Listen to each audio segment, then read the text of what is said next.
জান্নাতে যারা ঢুকবে তাদেরকে রেশমের তৈরি পোশাক দিয়ে পোশাক বানিয়ে দেওয়া হবে, সবুজ মিহি সিল্কের রেশমি কাপড় দিয়ে ড্রেস আপ করা হবে, যেটার মধ্যে স্বর্ণ দিয়ে এমব্রয়ডারি করা ডিজাইন থাকবে।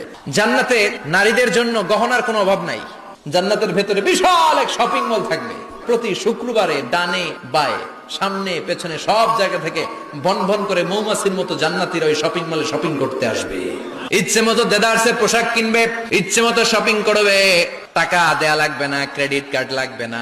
এবার জান্নাতের আবহাওয়া সম্পর্কে জানি। জান্নাতের ভেতরে জান্নাতীরা সূর্যের প্রচন্ড তীব্রতাও পাবে না, আবার শীতের কারণে কষ্টও পাবে না। দুইয়ের মাঝামাঝি চমৎকার আনন্দ ঘন নাতিশীতোষ্ণ একটা পরিবেশ আমি জান্নাতে করে দিয়েছি। পুরুষদের জন্য আল্লাহ তাআলা জান্নাতের হুরদের ব্যবস্থা করেছে। সুন্দরী, রূপবতী, সুভাষিনী, অশুভম বর্ষা, মেঘ কালো কেশ, দেখলে পাগল পাড়া হয়ে যাবে জান্নাতীরা। জান্নাতীদের কোনো দাড়ি গজাবে না। সব জান্নাতি লোকদের বয়স হবে 33, আর লম্বায় হবেন আপনারা 60 হাত লম্বা।